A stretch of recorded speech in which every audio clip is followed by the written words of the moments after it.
সুখের দিন কিন্তু ক্রমাগত শেষ হতে চলেছে বন্ধুরা। সামনে আসছে দুর্বিষহ দিন। তার জন্য আমাদের আস্তে আস্তে প্রস্তুতি নিতে হবে নিশ্চয়ই। দুর্বিষহ দিন বলতে কি বলছি নিশ্চয়ই বুঝতে পারছো। গ্রীষ্মকাল। গ্রীষ্মকাল মানেই খাওয়া দাওয়া বন্ধ, পেটের রোগ, নানান রকম সমস্যা। এতদিন খুব পরিপূর্ণভাবে তৃপ্তিভাবে খাওয়া দাওয়া করেছি, কিন্তু এখন একটু বুঝে সুঝে রান্নাবান্না করতে হবে। সেই জন্য আজকের যে কটা সবজি দেখছো এগুলো কিন্তু সবই গ্রীষ্মকালের পক্ষে বা আগত যে দিনগুলো সেগুলোর পক্ষে একদম উপযুক্ত। তো সেই জন্য আজকে আমি একেবারেই শীত চলে যাওয়ার মুখে বানিয়ে নিচ্ছি একটা স্বাস্থ্যকর পদ। তার জন্য প্রথমেই দেখলে বেশ কিছু সবজি নিয়ে নিয়েছি। সেই সবজিগুলোকে কেটে নিয়েছি, ভালো করে ধুয়ে নিয়েছি। তারপরে কড়াইতে দিয়ে দিয়েছি সাদা তেল। সেই সাদা তেলের মধ্যে দিয়ে দিলাম বিউলির ডালের বড়ি। বড়িগুলোকে একটু লাল লাল করে ভেজে তুলে নেব। এরপরে আমি এই যে কড়াইয়ের মধ্যে তেল রয়েছে, এই তেলের মধ্যেই আমি সবজির কয়েকটা কিছু প্রকার সবজি ভেজে নেব আলাদা করে। তো বড়িগুলোকে তুলে নিয়েছি। এবারে কড়াইতে প্রথমেই দিয়ে দেবো উচ্ছে। উচ্ছেগুলোকে এরকম লম্বা লম্বা করে কেটে নিয়েছি। এবারে একটু লাল লাল করে ভেজে নেব। তোমরা তোমাদের পছন্দ মতন সবজি এর মধ্যে অ্যাড করতে পারো। তারপরে দেখো এটাকে একদম খুব বেশি মুচমুচে করব না, একটু কালারটা চেঞ্জ হওয়া পর্যন্ত ভেজে নেব। এবারে এর মধ্যে যে আরেকটুখানি তেল রয়েছে সেই তেলের মধ্যে দিয়ে দিচ্ছি কেটে রাখা শিমগুলো। শিমগুলোকে দিয়েও একটু হালকা করে নাড়াচাড়া করে ভেজে নেব। একবারে ফোড়ন দেওয়ার পরেও যদি এগুলো দেওয়া যায় তাহলেও হয়, অসুবিধে হয় না, কিন্তু এভাবে ভেজে নিলে রান্নাটার স্বাদটা কিন্তু একটু বেশি ভালো হয়। তো শিমগুলোকেও ভেজে তুলে নিচ্ছি।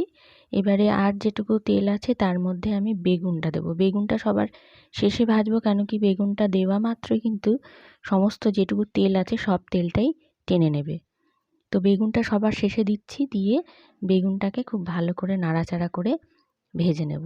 বেগুনটাও ভেজে তুলে রাখবো। এবারে কিন্তু কড়াইয়ে সব তেলই মোটামুটি শেষ হয়ে গেছে, বুঝতেই পারছো বেগুন সমস্ত তেলটাই টেনে নিয়েছে। এবারে এর মধ্যে আমি আরেকটু তেল দেব। এই সময় সর্ষের তেল দিচ্ছি। সর্ষের তেলে করলে এটার স্বাদটা বেশি ভালো হবে আর কি। তো বেগুনগুলো ভাজা হয়ে গেলে পরে আমি এবারে এটাকে তুলে নিলাম। এবারে আমি কড়াইয়ের মধ্যে দিয়ে দেবো পরিমাণ মতন সর্ষের তেল। খুব বেশি তেল বা খুব বেশি মশলা কিন্তু এখানে ব্যবহার হবে না। তো দেখতেই পেলে তেলের পরিমাণটা কতটুকু দিয়েছি। এবারে এর মধ্যে দিয়ে দিচ্ছি 5 ফোড়ন। 5 ফোড়নের সঙ্গে দিয়ে দিচ্ছি 2টো শুকনো লঙ্কা, একটা শুকনো লঙ্কা চিড়ে দিয়েছি, আর দিয়ে দিচ্ছি তেজপাতা। এছাড়া আর কোনো লঙ্কা এখানে ব্যবহার করব না, কাঁচা লঙ্কা বা কোনো রকম ঝাল এখানে কিন্তু ব্যবহার করব না।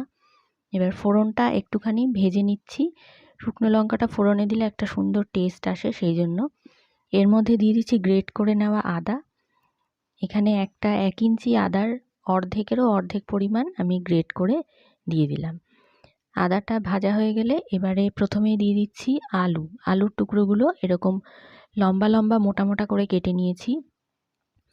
তো প্রথমেই আলুগুলো দিয়ে দেব, তারপরে দিয়ে দেব কাঁচকলাগুলো।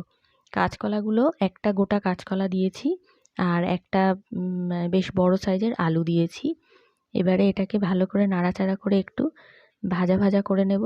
যেহেতু আগের সবজিগুলো ভাজাই আছে আর এগুলো একটু সময় নেবে, তাই জন্য এই সবজিগুলোকে একটু ঢাকা দিয়ে ভেজে নিতে হবে। এবারে এর মধ্যে ডাঁটাগুলো দিয়ে দেব, সজনের ডাঁটা। এগুলো একটু সরু সরু, তাই খোসাটা সম্পূর্ণরূপে ছাড়ানো সম্ভব না। একদম পাতলা খোসা শুদ্ধ দিলেও কোনো অসুবিধে নেই। এবারে খুব ভালো করে নাড়াচাড়া করে একটু ঢাকা দিয়ে দিয়ে কিন্তু রান্না করতে হবে, তাহলে আলু আর কাঁচকলাটাও সেদ্ধ হয়ে যাবে। ধিমে আঁচে, আঁচ কমিয়ে আমি বারবার ঢাকা দিয়ে কিন্তু এটাকে ভেজে নিয়েছিলাম। তো এবারে ভাজাভাজির কাজ মোটামুটি কমপ্লিট। এবারে খানিকক্ষণ ঢাকা দিয়ে এটাকে হতে দেব। তারপরে এর মধ্যে দেব মিনিমাম একটা মশলা, একদমই কম মশলা যেহেতু এটাতে ব্যবহার করব, সেই জন্য একদম মিনিমাম একটা মশলা, আদা আর জিরে বাটা।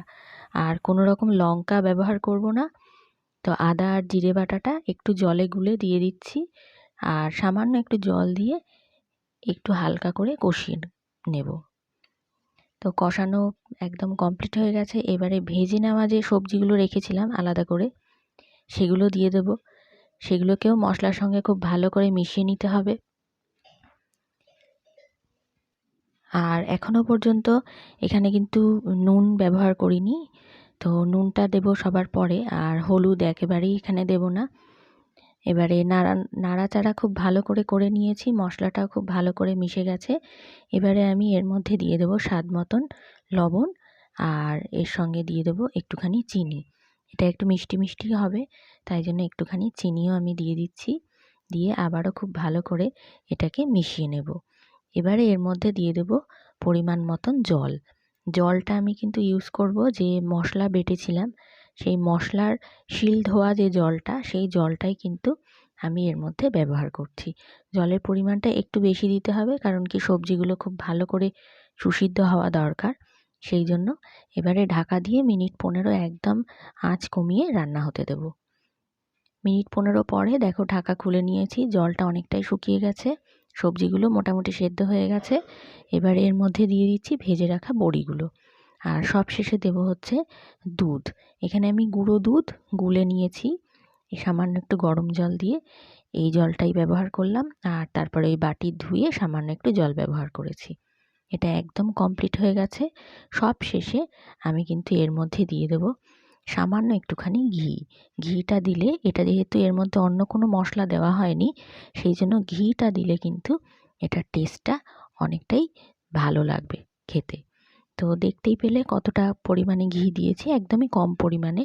তেল মশলা খুব একটা এটাতে দেওয়া চলবে না। একটা রেসিপি আজকে তোমাদের সঙ্গে শেয়ার করলাম। কমপ্লিট হয়ে গেছে। কেমন লাগলো আমাকে কমেন্টে অবশ্যই জানিও, আর ভালো লাগলে সাবস্ক্রাইব করতে কিন্তু একদম ভুলো না, নতুন যারা দেখছো। আর যারা আমার চ্যানেলের পুরনো বন্ধু, তাদেরকে বলবো রেসিপিটা ভালো লাগলে বেশি বেশি করে শেয়ার করে দিও তোমাদের পরিচিতদের সঙ্গে। তো আজকের মতন এইটুকুই। পরবর্তী আর একটা ভিডিও নিয়ে খুব শিগগিরই আসছি, ততক্ষণ সঙ্গে থেকো। ধন্যবাদ।